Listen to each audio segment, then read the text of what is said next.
Assalamualaikum warahmatullahi wabarakatuh. Ya, terima kasih kepada Bapak Fuad yang telah memberikan materi tentang pengelolaan pembelajaran TPQ di kelas. Nah, adapun saya akan menambahi tentang pengelolaan kelas yang bersifat karakter. Jadi kalian harus sadar dulu di sini ya. Kamu halo, tes. Halo, ya. Awakmu iku aja mbayangno dadi murid ya. Ya. Halo. Tes. Hey. Hello. Hey. Nah, kalian itu jangan membayangkan jadi murid. Karena apa? Kalian itu kan didiklat menjadi ustadzah. Bayangin aja. Jadi kamu siapkan pikiran kamu, jiwa kamu menjadi seorang ustadzah di Taman Pendidikan Al-Quran. Jadi awakmu ini dilatih jadi ustadz. Jangan merasa jadi murid. Karena apa? Nanti kamu akan diterjunkan di masyarakat dan jangan membayangkan kamu nanti hidup di rumahmu sendiri, di daerahmu sendiri. Bayangkan kamu berada di luar Jawa atau di luar kota atau di tempat yang lain, di situ membutuhkan seorang ustadz. Ya, di situ ada TPQ, kurang tenaga ustadznya atau ustadzahnya. Jadi saya minta kamu di sini bayangkan kamu nanti menjadi ustadz, bukan murid. Nah, apa yang kami sampaikan ini adalah suatu teori bagaimana kamu nanti di lapangan atau di TPQ. Ya, nah itu. Yang pertama,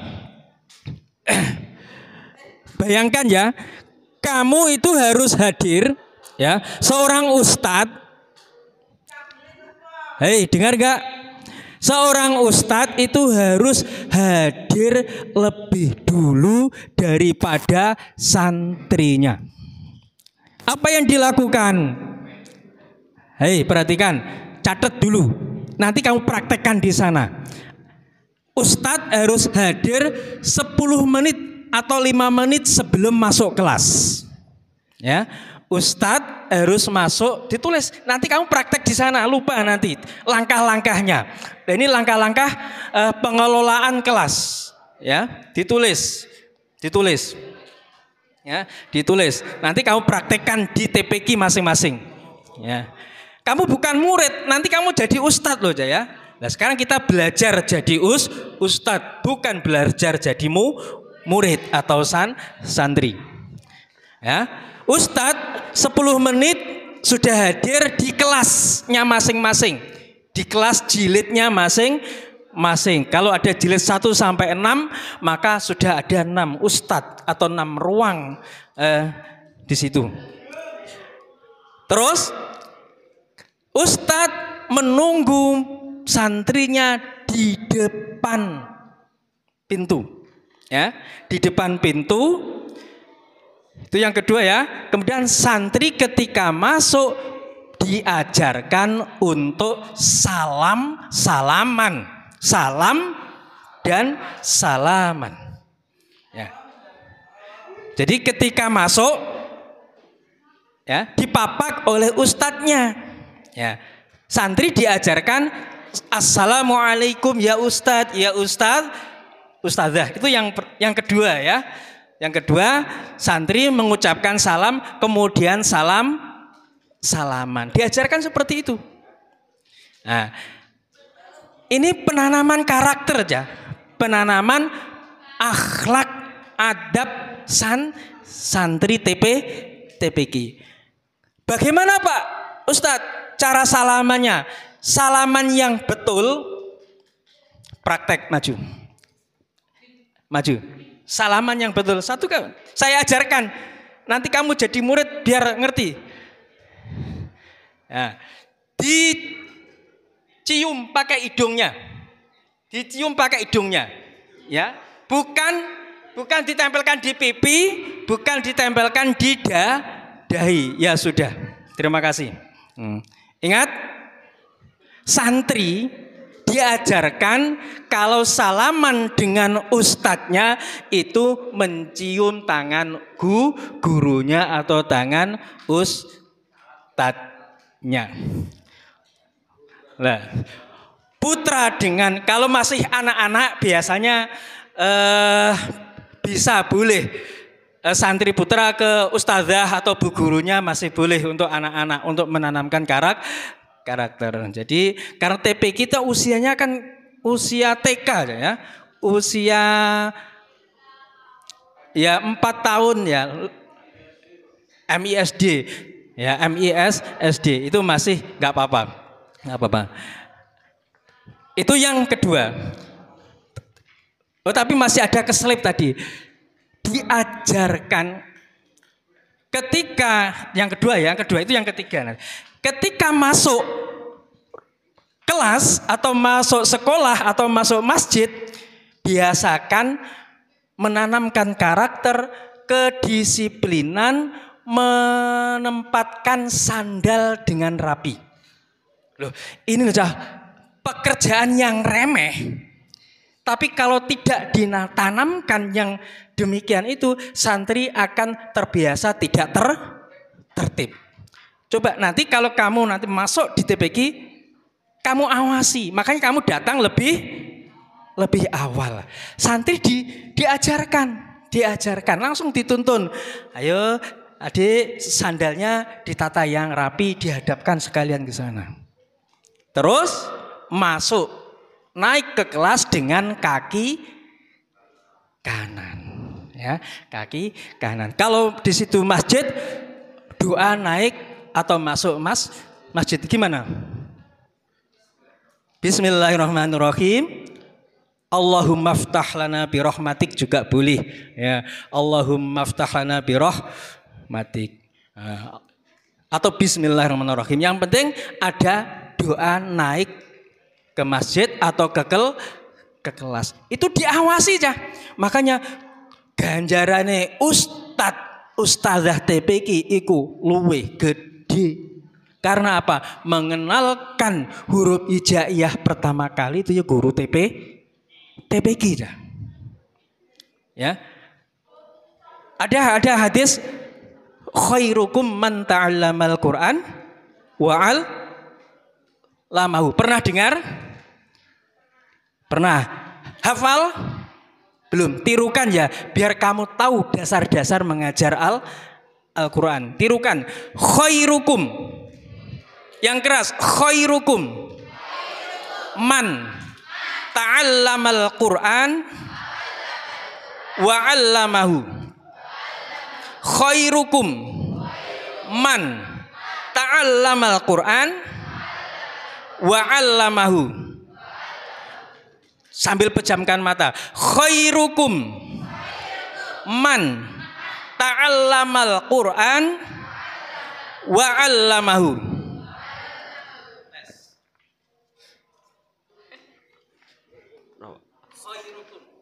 Khairukum man ta'allamal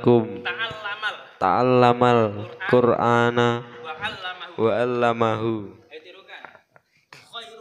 Khairukum man ta'allamal Qur'ana wa'allamahu. Dihafal ya. Khairukum man ta'allamal Qur'ana wa'allamahu. Khairukum man ta'allamal Qur'ana wa'allamahu. Inilah dasar-dasar mengajar Al-Qur'an. Apa artinya? Khairukum. Khair. Sebaik-baik kalian, ya, sebaik-baik kamu adalah man. Orang ta'allama yang belajar Al-Qur'an. Tirukan. Lagi. Khairukum man ta'allamal Qur'ana wa 'allamahu.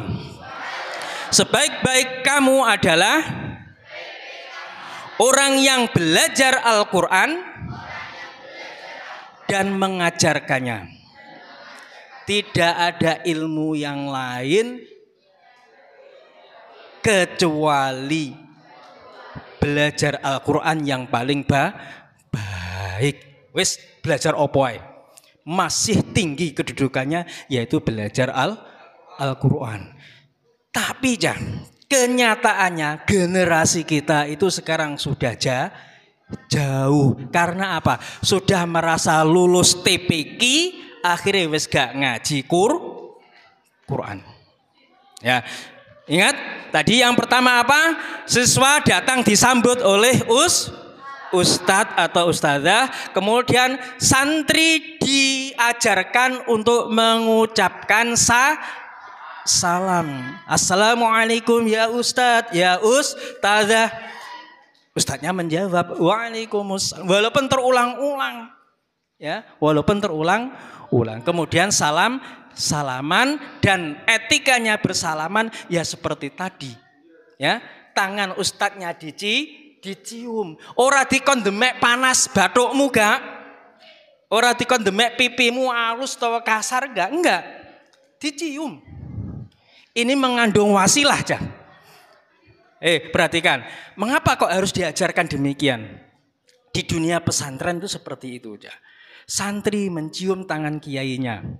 Kiainya dulu mencium tangan gurunya. Gurunya mencium gurunya sampai kepada para sahabat, kepada Rasulullah. Maka belajar itu memakai sanad.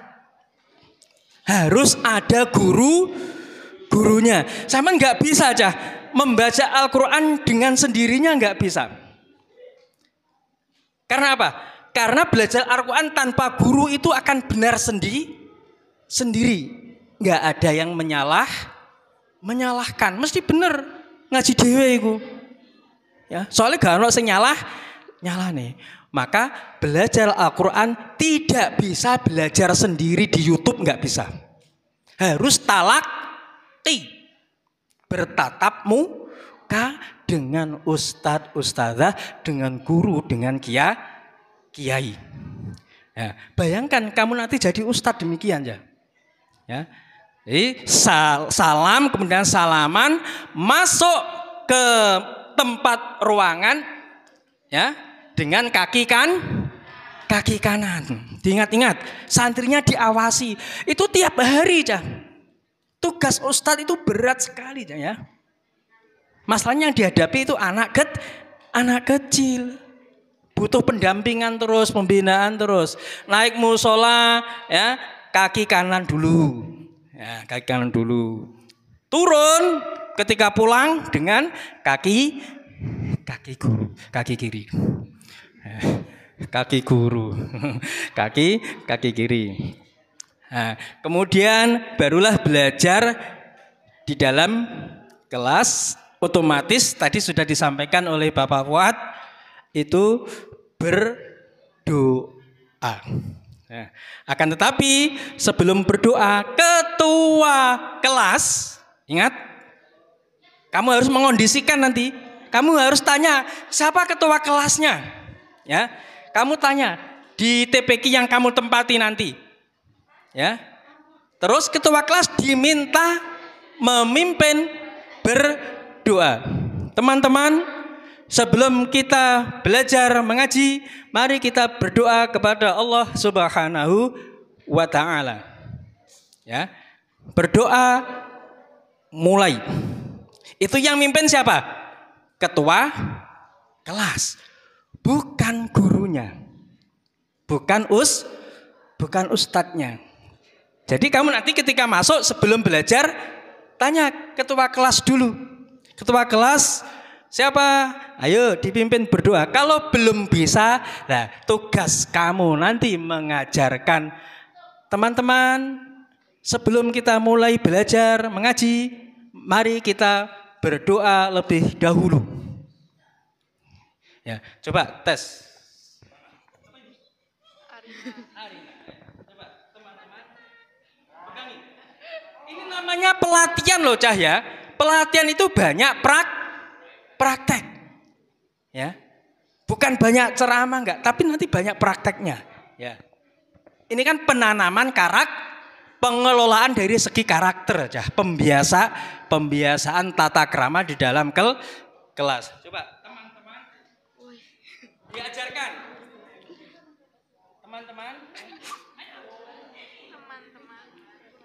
Nanti kamu kalau nggak latihan di sini, yang kamu hadapi orang lain loh ya. Nah, kita mumpung bersama-sama. Saya tuntut teman-teman. Sebelum saya belajar, mari kita berdoa terlebih dahulu. Berdoa mulai. Nah, biasanya itu doa pembuka untuk belajar ya. Coba bayangkan kita jadi ustadz, di hadapan kita itu santri-santri. Dengarkan ya teman-teman, sebelum kita belajar mengaji, mari kita berdoa bersama-sama lebih dahulu. Berdoa mulai. Nah kemudian apa doanya? Tadi doa awal belajar. Bismillahirrahmanirrahim. Rabbish li sadri wa yassir li amri wahlul 'uqdatam min lisani yafqahu qawli. Nah, seperti itu. Kamu harus diingat ya. Rabbish li sadri wa ya bareng ya. 1 2 3. Rabbish li sadri. Ingat, bukan sroh. Rabbish roh bukan. Terpisah. Rabbish li sadri. Ayo. Rabbish li sadri wa yassir li amri wahlul 'uqdatam min lisani yafqahu qawli. Amin ya rabbal alamin. Setelah itu ada tambahan doa-doa pendek seperti doa setelah wudhu, boleh, tergantung kebiasaan ya. Di tempat saya ya, itu pembiasaannya gantian Cah. Kalau sudah hafal ganti seperti Asmaul Husna. Doa setelah doa Rabbis Rohli bareng-bareng Asmaul Husna. Sudah hafal ganti doa mau makan. Boleh apa saja doa-doa penting itu diajarkan. Itu enggak terasa lama-lama anak itu hafal. Nah itu setelah doa belajar doa pembuka, kemudian doa harian. Nah, setelah itu barulah dimulai pembelajaran membaca jilid. Nah, setelah itu selesai kan ya, pembelajaran jilid selesai. Nah, kemudian ikhtitam. Apa? Ikhtitaman. Penutupan. Nah, ikhtitaman itu penutupan. Kalau dalam TPQ biasanya kan ada qu'udan atau julusan, ada qiyaman. Ya, kalau permulaan boleh qiyaman ketika berdoa, boleh berdiri, ya, atau boleh duduk. Itu perintah berdiri atau duduk. Kalau berdiri qiyaman. Coba praktekkan. Kalau saya bilang qiyaman, itu nanti kalian berdiri. Ya. Coba qiyaman, berdiri, silakan. Berdiri. Ya. Biar kamu ngerti istilah-istilah di TPQ itu ngerti. Ya. Ayo. Saya ulang, qiyaman. Ayo berdiri. Ayo. Ayo, berdiri. Nah. Ya, ben gak kesel ngono ya. Ben gak kesel terus diongkek. Diongkek. Kemudian qu'udan duduk.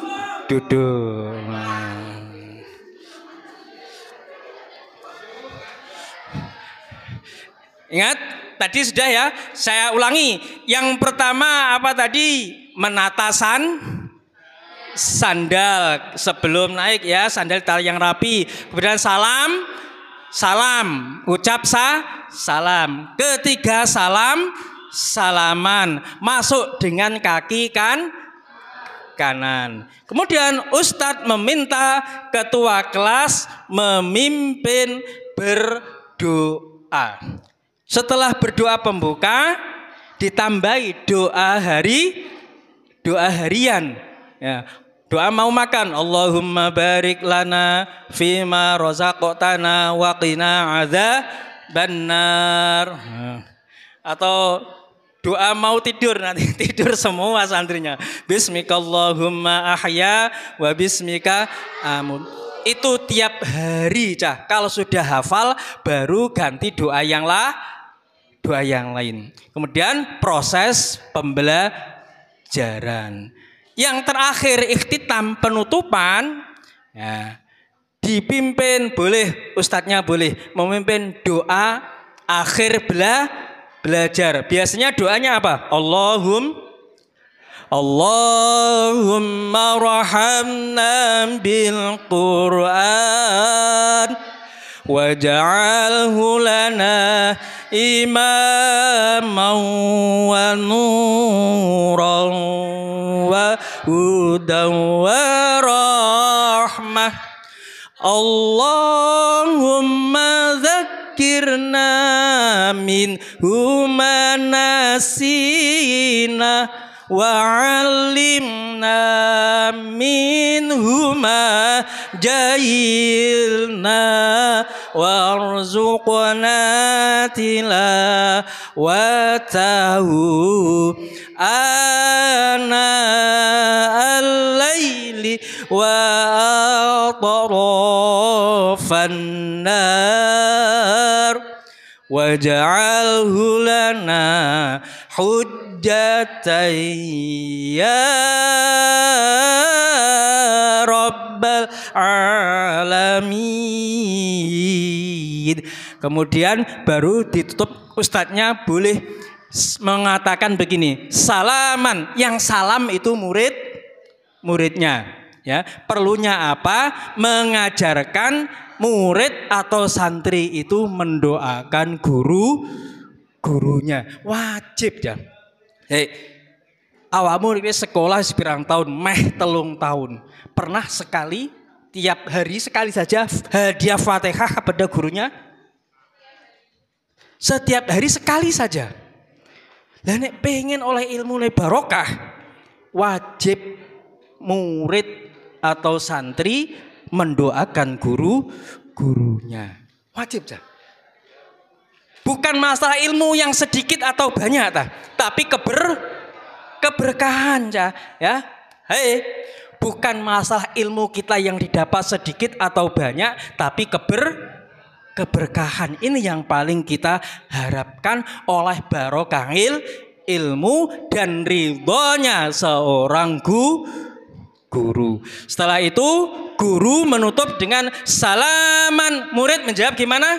Assalamualaikum warahmatullahi.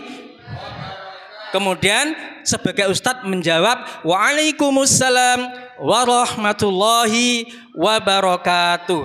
Nah, setelah itu kan selesai. Santri tidak boleh pulang gerudukan. Diling-eling, nanti santrinya dikondisikan tidak boleh pulang dengan gerudukan. Urut dari baris depan atau dari belakang. Tadi pertama masuk salaman, maka ketika pulang pun juga salaman. Ingat, salamannya astane gurune dicucup, ya, bukan begini,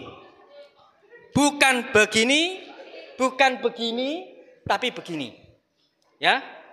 Difahami ya?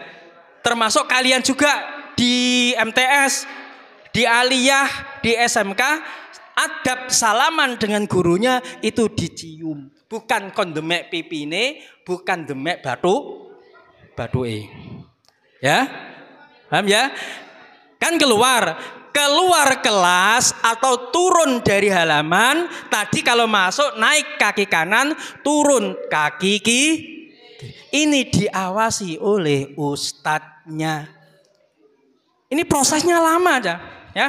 Prosesnya lama.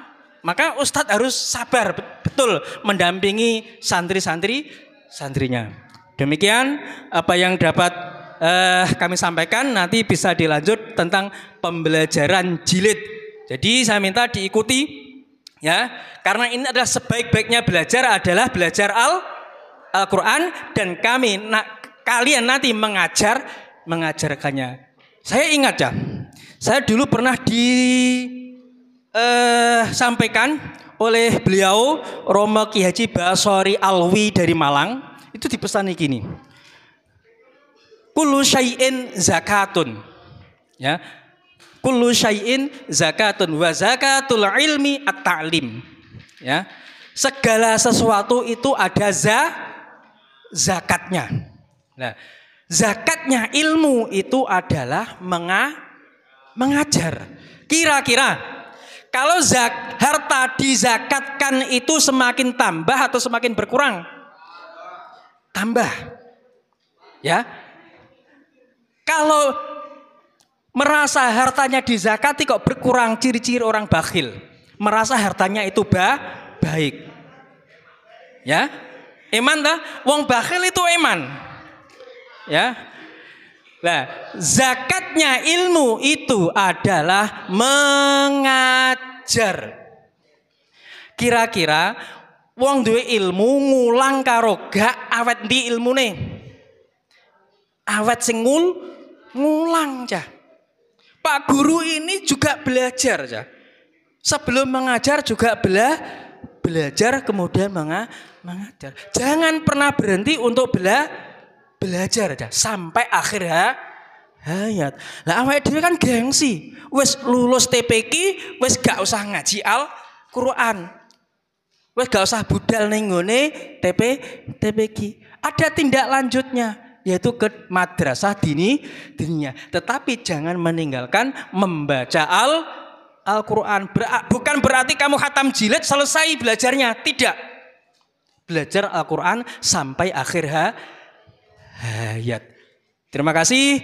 Wassalamualaikum warahmatullahi wabarakatuh.